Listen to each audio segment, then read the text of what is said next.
Hey, what's up, people? Welcome to some Hearts of Iron 4. Yeah, it's about time. It's been out for, what, a couple weeks now? And I might as well do a campaign at some point because it's hella fun. It's got some issues, but, you know, it's still definitely very entertaining. I have played quite a little bit off camera, so figure I might as well do an on-camera campaign. And as you've probably figured out from the title, we're going to be doing a Communist USA, because why the hell not? We do have, or I have, a Fascist US playthrough that I was doing offline here, which is, it's fun, but I've kind of beaten the world at this point. It's, yeah, you know, it's, the AI in this game is kind of a little bit too simple. It's pretty easy to deal with, I find. So we are actually going to be playing on the veteran difficulty, just to see if that's a little bit more challenging. And yeah, we're going to start in 36. I'm going to go with the US over here. And yes, veteran, non-historical AI focused, because that's going to be one wonderful clusterfuck for the entire world to deal with. And not Iron Man, because there's no point. And if I mess up my recording or anything, at least if it's not Iron Man, I can go back a save or two if I need to. Alright, yeah, let's get going. I believe the veteran just gives you some research penalties, some production penalties, and political power penalty. Yeah, veteran difficulty minus 25%, which is already pretty rough for the US because they have the Great Depression national spirit thing, which is very unfortunate. So we're going to have to get rid of that at some point. Now, I am also playing with some UI mods here, or not just UI mods. I'm playing with, what is it, like four mods? So we have a UI overhaul, which basically makes it so that everything's easier to look at. There's less scrolling around. I mean, this is still a massive tree, but I guess in research it's probably a little easier. Yeah, see, like the trees here, you don't have to scroll anywhere. It's just more convenient, you know? And then I also do have a colored buttons thing. It's another UI mod. It just makes these colored. I know it's a little silly, but in vanilla they're all the same color, and it's a little, I don't know. It's like a quick thing to look at, you know. It's out of the corner of your eye, you know exactly what you're clicking on. Even though I've pretty much figured out where all the buttons are, I know what I'm clicking on. It's good. Okay, it's good. What else? Some flavor names for the research for, like, say, artillery, for example. Instead of just saying Towed Artillery 1, it actually gives you the type of artillery. Again, a minor thing, but I just like having that. And I do also like playing with counters, the NATO counters. I know a lot of people play with the normal, like, icons. I don't know, I prefer NATO counters. So I got another mod that also adds more counters. For example, this here, and I find it really silly, in vanilla, if you have the NATO counters thing enabled, which is just an option, it's just under game options somewhere. Yeah, here, NATO symbols. In vanilla, if you have that enabled, then yeah, when you're building units, these things look like what they are, but then when you go here to pick a new division, these are still the old ones, which, I don't know, was kind of silly to me. But now these are changed so we can pick our whatever icons we want. I know, again, it's kind of silly, but hey, I'm a silly kind of guy. Alright, yeah, let's get going, I suppose. It's kind of weird not having this down here. I'll just have to get used to that. And I don't like the fact that there's no mini-map. To me, that's very, very strange. All the games have had mini-maps, as far as I know. Anyways, let's get going. First things first, we need a focus. And since we don't have political power, or much of it, we're going to go with this, do the WPA first. So millions of people are still suffering from the unemployment resulting from the Great Depression.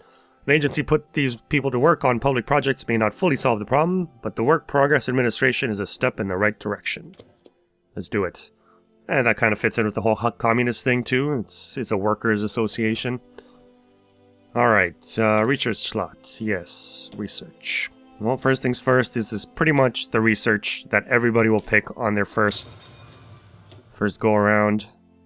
Engineering, you want the research time, you want the construction time. So those are the first three that I'm pretty sure almost everybody will pick when they start a new game. And then we do have one more we can use, and we'll use that for... We don't really need any of these. I do actually want to start on the tanks, though. How are you doing on planes? Now, let's get the P-40 Warhawk first. Alright, so we'll get an upgraded fighter. That'll be good for us. We have civilian factories. And with most countries, you probably want to spend the first year or so building more civilian factories. I really don't think the US needs to do that. They have so many already. So I'm just going to straight up start building military factories everywhere. Pop a few of those bad boys down in here. And then get some naval dockyards as well. I'm going to be playing this as if you guys know what's going on for the most part. So if I'm kind of rushing through things, you know, things like that, just let me know in the comments. I'll try to slow down. Alright, we have... Why is this red? Is that supposed to be red? That's weird. Okay, sure. We'll go with red.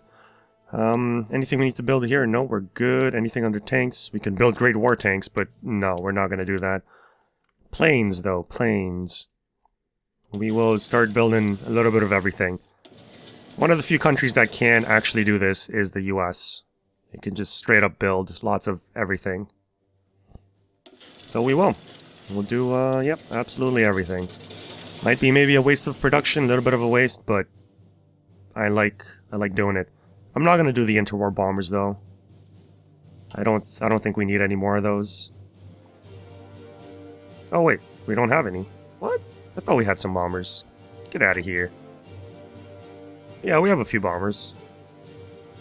Yeah, that's fine. And apparently I didn't finish, or I didn't even get rid of these. I like to reset all my air wings. Just kind of send everybody home into the reserves and then sort them out myself. Set them up in stacks of 200 preferably, so you can move them around fairly easily. Alright, so that's all the planes. Now we do have some carriers as well. We have the Ranger, and then the Lexington and the Saratoga. So we will adjust these counts. We'll go like, I got 55, so let's go like 20, 20, and 15. Because the close air support can basically do what these other guys can do as well. It's just more of an all-around kind of ship. And it's also really good for supporting your troops. But I don't think we're going to have a lot of troops in the ocean. It's going to be lots of boats. I don't know if I'm doing the right thing this way, but this is just what I'm doing. So I'm sticking with it.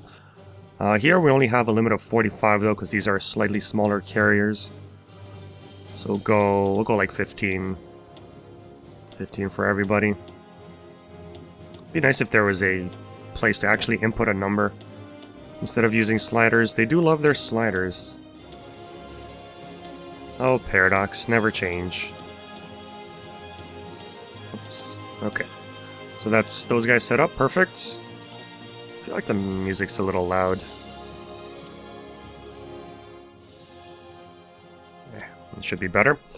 Okay, so air is done. Naval. Oh, naval's kind of a pain in the ass with the US. So we have a whole bunch of things here.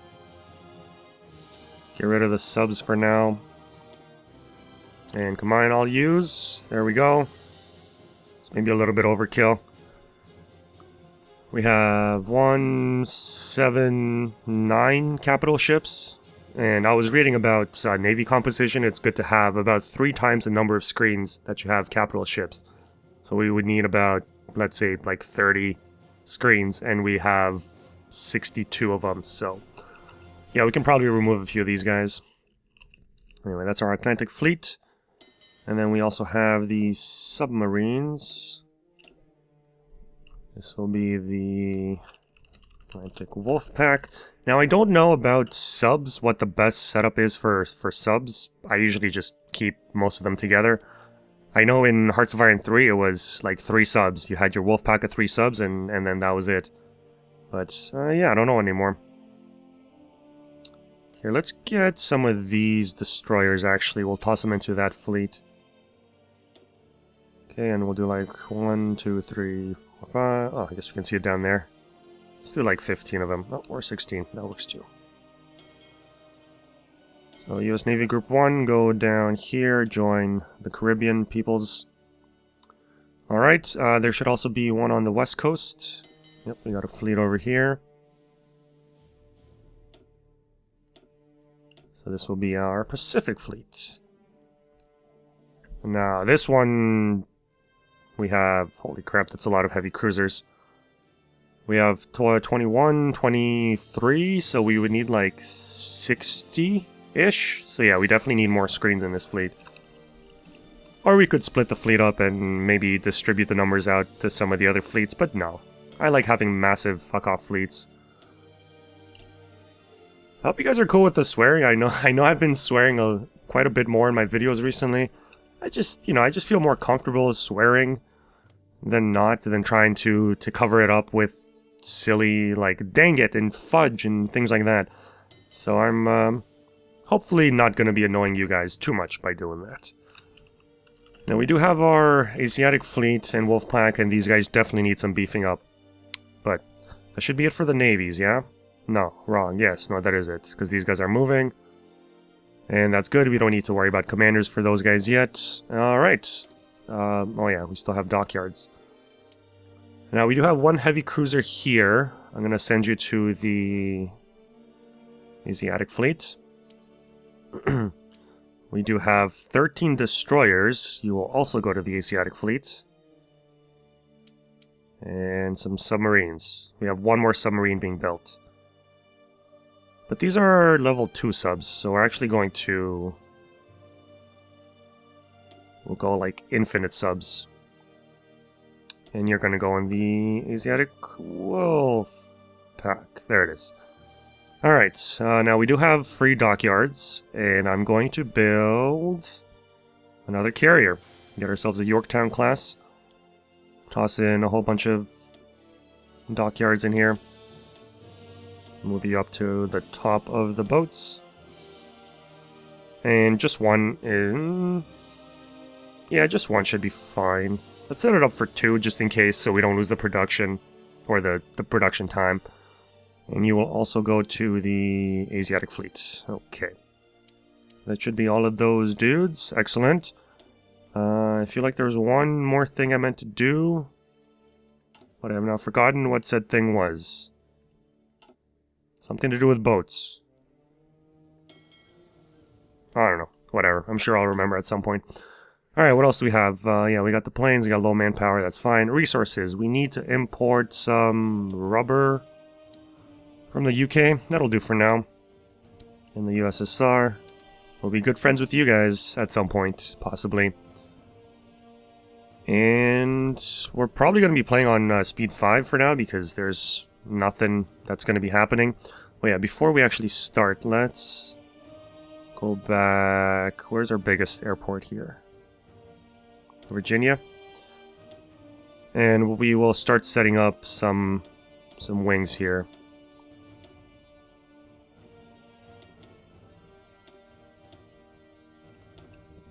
You know what? No, you guys can stay. We'll wait until we have 200 of you.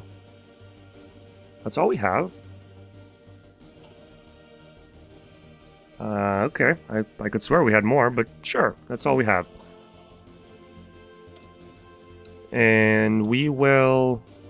Yeah, we'll wait for the rest. There's no point in tossing those guys in there. And you will see here, which is going to be very weird, once we unpause... At some point. Oh, that's total need. That's total need. Oh, I guess we don't have the better fighters yet. But it will say that when they upgrade the fighters, it'll say they're upgrading fighters, but it's not actually upgrading them. It's just replacing the old ones. And they toss the old ones into storage, into the reserves. So it's not really an upgrade. I kind of wish they would not call it that, but, you know. Whatever. It's fine. So this will be US East. You guys can just kind of hang out on this border. And then we will have another little pack here. It'll be these guys. You shall be US West. We'll have you hang out like California and Texas. Why not? Okay, so we have those guys all ready to go. Oh yeah, we do also have some troops over here that I completely forgot about. There's all these peeps. This is the Pacific Garrison. Those guys are not. I don't know where they're from.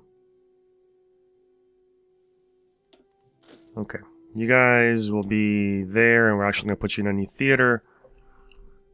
You'll be the garrison. This is the Pacific. I'm going to try to keep things organized. That's the Pacific. This is just, I don't know, home.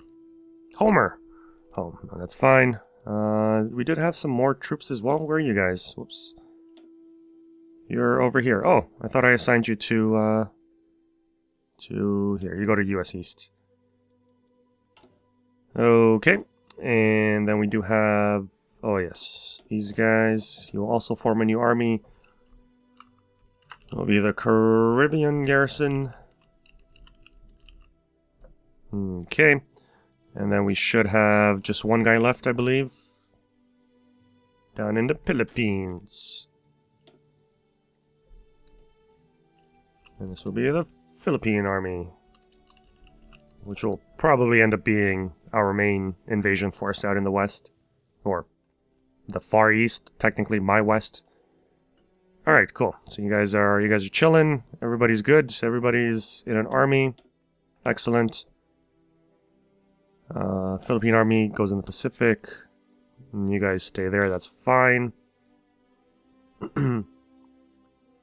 And we will actually... Now, I don't know how people feel about this, but I do like training my guys, especially with bigger nations that can afford to do it. We don't have a ton of manpower, sure. I definitely just pointed at the manpower, but we're losing political power. Oh, that's wonderful. I didn't even know that was possible. That's not good. So we're going to have to do something about that. We're going to have to, once this is over, this only gives us 150.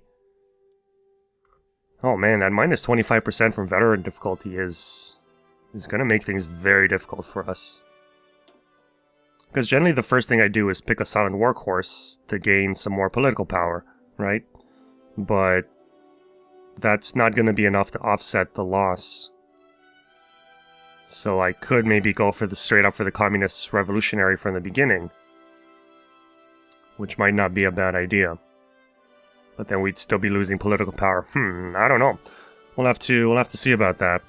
But anyways, the exercising. I don't know how people feel about this, but I feel that nations that can afford it should exercise their troops, get that army experience, especially for the US, who they don't get combat experience in the first few years, so it's definitely worthwhile. And... oh, I totally did that wrong. Dang it. I want to keep the trained guys in the army, take the non-trained guys out, and have them train. Okay. There we go, so that should be good. Pacific Garrison, sure. Probably kind of a waste on the on those guys, but it's fine. Alright, so that's that for the setup. There's quite a bit to set up for these guys.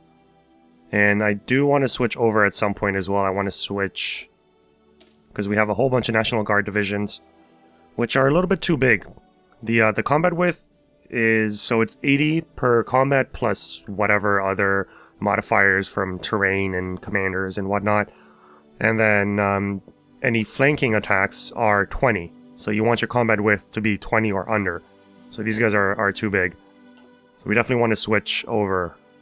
We have 19 divisions that are National Guards. And the only difference is they have one extra dude. So there's no reason not to switch over. It'll actually give us manpower. So we are going to do that. We're going to make sure everybody is... oh, we have a cavalry division here. Well, you guys are going to become tanks at some point. Yeah, we want to make sure everybody is a infantry, not National Guard.